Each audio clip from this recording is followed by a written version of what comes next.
Caribbean home veggies. Hi, this is Sheldon. And no, I know you're looking for Wanda, but today you're with Sheldon. Today, let's discuss how to have fun in your garden.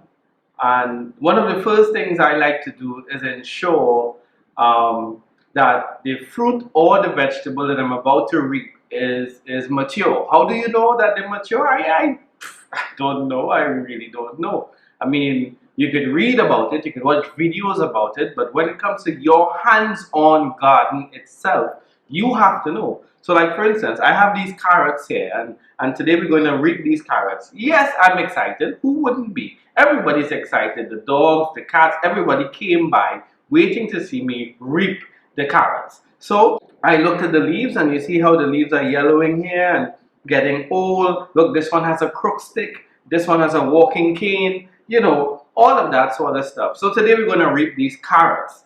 And I'm also going to show you how I propagated my kiwi. Yes, kiwi plants.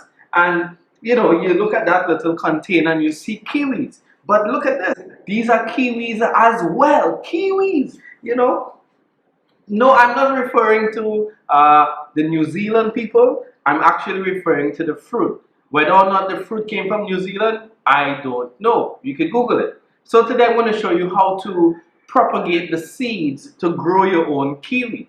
I'm also going to show you how is it that I got this Zaboca to grow. Yes, Zaboca. We in the Caribbean call this a Zaboca, not avocado. No, Zaboca. Alright, the original Amerindian name that we inherited, it's called a Zaboca. I'll spell it out for you on the screen, you'll see.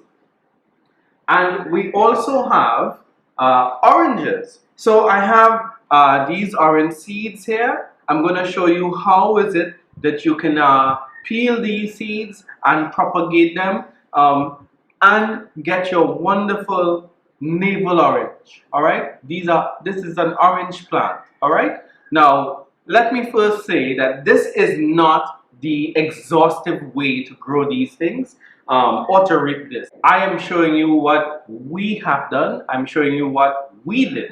So let's get to it. Ignore the chickens in the background. They kind of insane. They think the sun is setting or something. Let's look at how you do the zaboka to grow in water. All right. So firstly, what you do is you need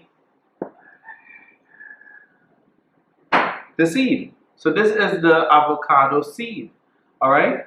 So firstly, this is the zaboka seed. I took it out from the actual fruit itself and I cleaned it and here it is. So what you need are 3 toothpicks and a glass of water.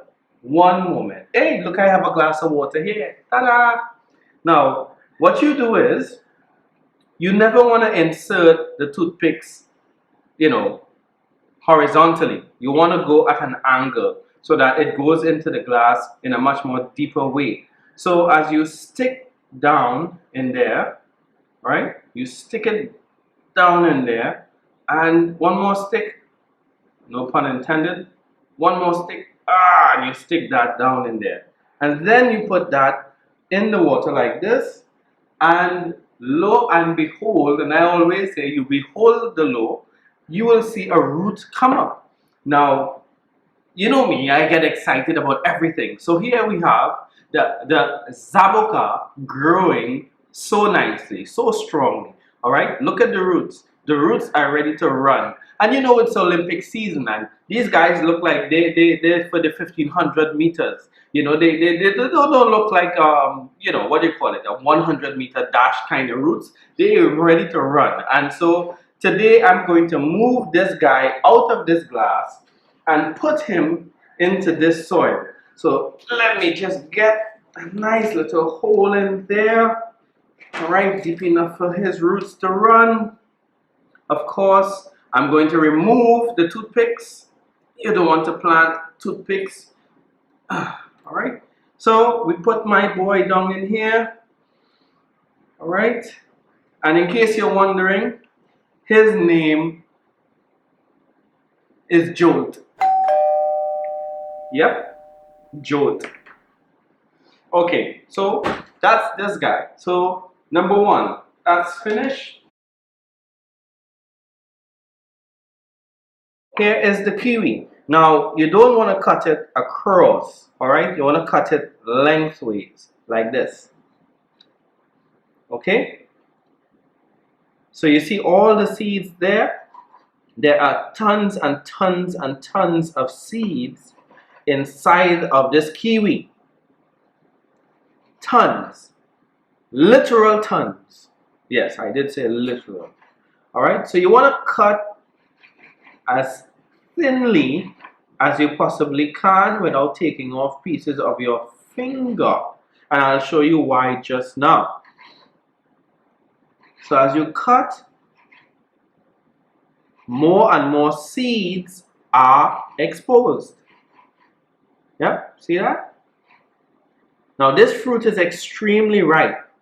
So what you want to do is you want to try to not have it get this ripe. Okay, you want to have it at half ripe or very sturdy, because when you're scraping off the seeds, I beg your pardon, when you're removing the seeds, you don't want too much of the fruit coming with you. All right, so let's just take this here like this, and it's very important to have a bowl of water, and so you put that in there. You take this off, you scoop that, you put that in there. Please be very careful with your sharp knives, and if you're having your kids near you while you do this, please be careful. So what you want to do is get those patches with the seeds. I hope it's visible enough, I hope it's clear enough that you can actually see exactly what I'm doing. Right? You can take off the fruit after when you're straining, but what you want to do is just get the seeds out. Right? So you get the idea. And basically what you want to do now is just kind of stir around the fruit in the water. All right? You want to dislodge the seeds from the fruit. Now, if you can see this here, these are the seeds. And so with all of these seeds coming out now, you have a choice. You can then take your wonderful seeds. There is soil here. The soil is wet. I soaked it. You take a few seeds, or you could use your finger, and you put it in the soil. Not too many, just a bit. You put it in the soil like that. You cover the soil. It's already wet, so you don't need to wet it again. You cover it like that, and then you take a Ziploc bag and you place this in here and you seal it back. So once you seal that there now, the moisture will be trapped in the bag, this airtight bag, and you don't need to wet again. You just need to monitor. This is what I did to grow these two seeds here. So these seedlings, as you see them here, are what I did with this. So it will work. I know it will work. Call me if it doesn't work. This is how you grow your kiwis. And another way to propagate your kiwi seeds after you reach this stage is to have an airtight container like this. And with an airtight container, you can then have a wet paper towel and you put your seeds in there, and what will happen is that you will have a root. You see how that root, can you see that? That root is coming out the seed. Okay, great. So let me just fold this back here now, and I don't know what you call this sort of container type stuff. I don't know. I have heard people call it your germinating station or whatever. I don't really know. All I know is the tissue is moist, the seeds are in there. Again, it's airtight. You don't need to keep wetting it. And then eventually, as the seeds sprout root, then you can then take your seeds and plant them in soil. So here we have kiwi plants with secondary leaves, I might add, and they're doing very well. I'm very proud of them. So that's kiwis.